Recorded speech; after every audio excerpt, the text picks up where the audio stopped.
प्रयागराज में माघ मेले की तैयारियों के बीच अचानक एक नाम फिर से सुर्खियों में आ गया और वो नाम है सतुआ बाबा का। वजह बनी यूपी के डिप्टी सीएम केशव प्रसाद मौर्य की वह हल्की फुल्की लेकिन सख्त नसीहत, जिसमें उन्होंने डीएम मनीष वर्मा से कह दिया कि सतुआ बाबा की रोटी के चक्कर में मत पड़ना।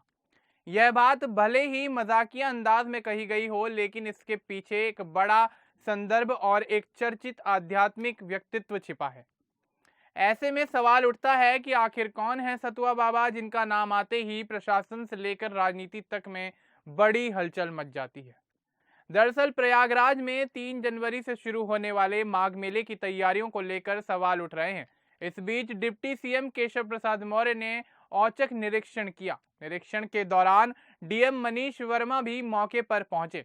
उसी समय डिप्टी सीएम ने डीएम को याद दिलाया कि मेला क्षेत्र में कई साधु संत अब भी जमीन और सुविधाओं से वंचित हैं, इसलिए ध्यान काम पर रहे, ना कि किसी बाबा के शिविर में रोटी बनाने पर। इस टिप्पणी के पीछे कारण था डीएम का वह वायरल वीडियो जिसमें वे खाक चौक में सतुआ बाबा के शिविर में चूल्हे पर रोटी बनाते नजर आ रहे थे। वीडियो राजधानी लखनऊ तक पहुंचा और प्रशासनिक हलकों में चर्चा का विषय बन गया। इसके बाद सतुआ बाबा एक बार फिर से सुर्खियों में आ गए। तो चलिए आगे बढ़ते हैं और आपको बताते हैं कि आखिर कौन है सतुआ बाबा और उनकी कहानी क्या है। दरअसल सतुआ बाबा का असली नाम संतोष दास है। वे विष्णु स्वामी संप्रदाय के वर्तमान पीठाधीश्वर हैं और वाराणसी स्थित सतुआ बाबा पीठ के मुखिया हैं। धार्मिक और आध्यात्मिक दुनिया में उन्हें एक प्रभावशाली संत के रूप में जाना जाता है। उन्हें जगत गुरु की उपाधि भी दी जा चुकी है। सतुआ बाबा न सिर्फ आध्यात्मिक प्रवचनों के लिए बल्कि समाज सेवा और गौ सेवा के लिए भी पहचाने जाते हैं। मीडिया रिपोर्ट्स के अनुसार संतोष दास उर्फ सतुआ बाबा का जन्म उत्तर प्रदेश के ललितपुर जिले में एक ब्राह्मण परिवार में हुआ था। उनका बचपन साधारण परिस्थितियों में बीता।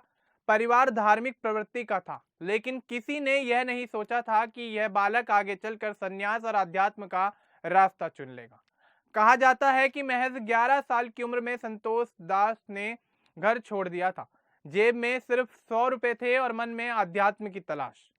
यह फैसला आसान नहीं था, लेकिन इसी निर्णय ने उनकी पूरी जिंदगी की दिशा बदल कर रख दी। घर छोड़ने के बाद संतोष दास वाराणसी पहुंचे, जो सदियों से अध्यात्म और शिक्षा का केंद्र रहा है। यहीं उन्होंने संस्कृत शिक्षा प्राप्त की और वेद, उपनिषद और धार्मिक ग्रंथों का गहन अध्ययन किया। उनकी प्रतिभा और समर्पण ने जल्द ही गुरुओं का ध्यान अपनी ओर खींचा। वे विष्णु स्वामी संप्रदाय से जुड़े और धीरे धीरे संन्यास जीवन में रमते चले गए।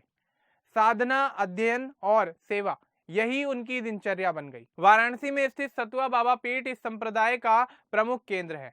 जब छठे पीठाधीश्वर यमुनाचार्य महाराज सतुआ बाबा का निधन वर्ष 2011 में हुआ, तब संतोष दास को इस पीठ की जिम्मेदारी सौंपी गई। इसके बाद वे सतुआ बाबा के नाम से प्रसिद्ध हो गए। पीठाधीश्वर बनने के बाद उन्होंने आश्रम को सिर्फ धार्मिक केंद्र नहीं बल्कि सामाजिक सेवा का केंद्र भी बनाया। सतुआ बाबा का आश्रम वाराणसी के मणिकर्णिका घाट के पास स्थित है। यह आश्रम संस्कृत शिक्षा, धार्मिक अध्ययन और गौ सेवा के लिए जाना जाता है। यहाँ गरीब बच्चों को शिक्षा दी जाती है और जरूरतमंदों की मदद की जाती है। यही वजह है कि साधु संतों के बीच ही नहीं, आम लोगों और प्रशासनिक अधिकारियों के बीच भी सतुआ बाबा की अच्छी पकड़ मानी जाती है। सतुआ बाबा अक्सर उत्तर प्रदेश के मुख्यमंत्री योगी आदित्यनाथ के साथ देखे जाते हैं। दोनों की नजदीकियों की वजह से उन्हें योगी सरकार के करीबी संतों में भी गिना जाता है। यही कारण है कि जब भी उनका नाम किसी विवाद या चर्चा में आता है तो सियासी रंग अपने आप चढ़ जाता है। हालांकि सतुआ बाबा खुद को राजनीति से दूर बताते हैं, लेकिन उनकी मौजूदगी और प्रभाव राजनीति से अछूता नहीं रह पाता। डीएम मनीष वर्मा का उनके शिविर में रोटी बनाना और फिर डिप्टी सीएम की नसीहत, यही वजह है कि सतुआ बाबा एक बार फिर से चर्चा में है। यह घटना दिखाती है कि प्रशासन, राजनीति और संत समाज किस तरह आपस में जुड़ जाते हैं। सतुआ बाबा की कहानी सिर्फ एक संत की नहीं बल्कि एक ऐसे व्यक्ति की है जिसने कम उम्र में सांसारिक जीवन छोड़कर अध्यात्म का रास्ता चुन लिया, शिक्षा और सेवा को जीवन का उद्देश्य बनाया और आज एक प्रभावशाली धार्मिक व्यक्तित्व के रूप में पहचाने जाते हैं। माघ मेले के बहाने आई यह चर्चा फिर साबित करती है कि सतुआ बाबा सिर्फ आश्रम तक सीमित नहीं बल्कि समाज और सत्ता के गलियारों में भी उनकी मौजूदगी महसूस की जाती है। इस रिपोर्ट में फिलहाल इतना ही। बाकी इस तरह की और अपडेट्स के लिए हमारे चैनल को सब्सक्राइब करना ना भूलें। धन्यवाद।